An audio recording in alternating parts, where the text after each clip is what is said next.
Dr. Carole Lieberman joining us live from the United States. Good evening, Dr. Carole. Good evening.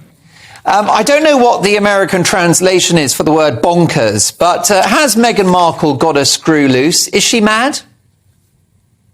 Yes, absolutely, yes. She is a malignant narcissist,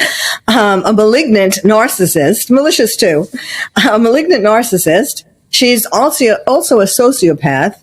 And this new Netflix documentary, which I suffered through for 3+ hours, getting more nauseous and more drowsy as it went on. She is very dangerous. You know, she's already proven that she's very dangerous. What her one goal in life is to get as much attention as she can, and she doesn't care who she destroys in the process. You say that, but this is a woman who has spoken movingly about the fact that when she was in the spotlight, serving the royal family, living in the UK, a complete culture shock for her. She had terrible mental health problems and got no support from the palace. This woman's been through hell. Oh, yeah, right. I don't believe that for a second.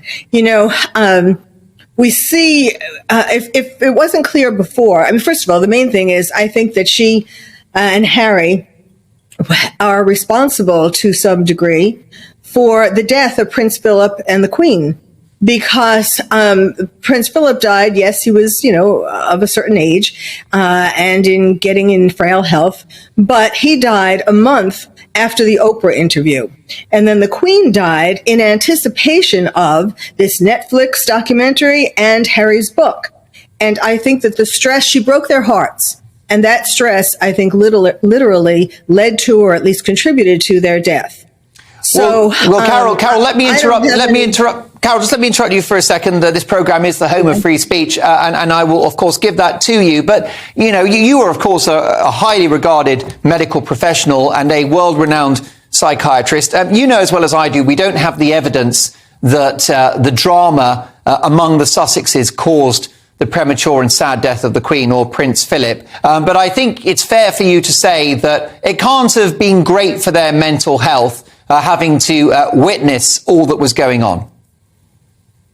Well, you know, there are, I mean, of course, we can't say for sure positively at this point, but we can say there are certainly studies, long-time studies, that show that people can die of a broken heart. And so I'm basing it on that. Right.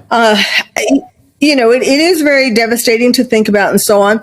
And her sociopathy, that was on display in particular in this Netflix. I don't know if you saw the documentary yet. Yeah. But you did. So I did. It was really, really hard to watch. I mean, the scene you referenced was one of the hardest ones, where she makes this mocks the Queen, making this curtsy, like, oh, I'm supposed to curtsy. And, you know, she has this strange expression on her face. And the one real moment, I mean, the documentary was filled with lies, but the one real moment was Harry's face when she did that curtsy. And you could see the pain on his face, and you could see him thinking, wait a minute, did I make a mistake here?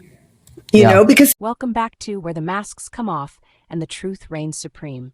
You just heard Dr. Carole Lieberman, a top U.S. psychiatrist, call Meghan Markle exactly what many have tiptoed around for years. Not misunderstood, not strong, not a survivor. Nope. And you know what? She didn't mince a single word. Because Meghan Markle isn't just playing the victim. She's building an empire of manipulation, one crocodile tear at a time. Let's not pretend otherwise.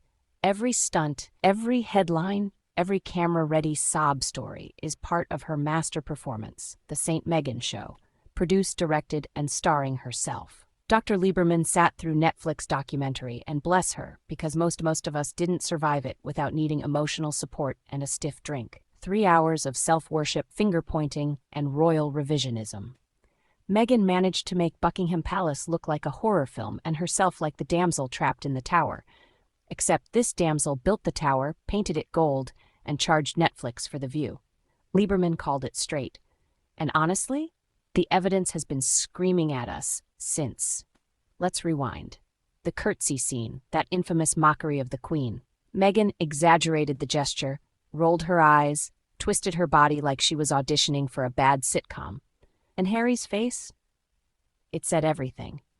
You could the regret, the heartbreak, the silent, what have I done behind that forced smile, because deep down even he knew she wasn't mocking just his grandmother.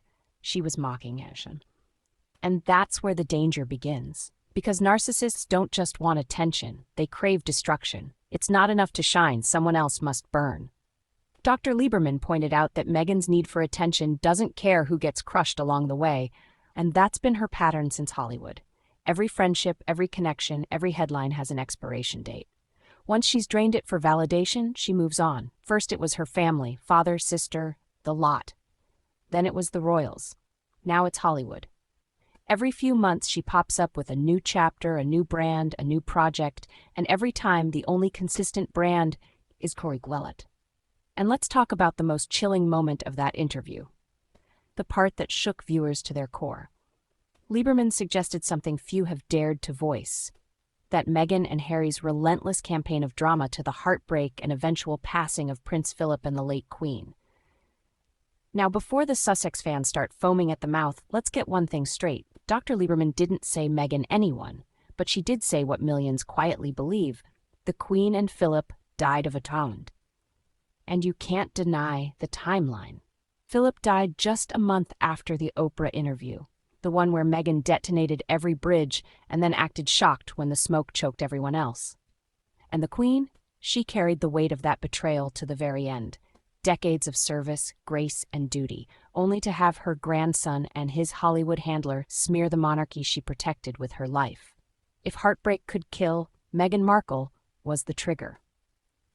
But what really makes Meghan dangerous, as Lieberman put it, is her ability to, every time she cries mental health, she weaponizes empathy. She's turned vulnerability into a currency, and the media keeps cashing the check. Dr. Lieberman said she didn't believe Meghan's mental health stories, not because depression isn't real, but because Meghan's pain always arrives right on cue, right before a new deal, a new series, or a new rebrand. It's PR with tears, marketing with mascara. Let's not forget, this woman told the world the palace denied her help while sitting in a $14 million mansion, wearing couture and sipping tea with Oprah. Spare us the violin. The real Meghan is not a victim. She's an opportunist with a royal title. And the saddest part, Harry's still trapped in the fog. Lieberman nailed that moment when she said his face in that curtsy scene revealed the truth. You could see his soul whispering, "I miss home," because she's isolated him from everything he was, his friends, his family, even his sense of self. He's now Harry, Duke of Discontent, forever walking behind the woman who made rebellion look like righteousness. The Netflix doc was supposed to be their redemption arc. Instead, it exposed exactly what Dr. Lieberman described. No empathy, no accountability, just a relentless hunger for spotlight. Meghan's entire persona feeds off pity and applause. If the crowd stops clapping, she starts a new crisis. And yet, somehow, she still plays the feminist, the activist, the savior of the downtrodden, while dripping in diamonds and living off a name she claims to hate. The irony could power Buckingham Palace for decades. Dr. Lieberman's words hit hard because they slice through the illusion. Meghan isn't misunderstood, she's meticulously calculating. And when someone's entire identity is built on controlling the narrative, truth becomes her biggest threat. So yes, Meghan Markle is dangerous, not because she's powerful, but because she knows how to weaponize sympathy.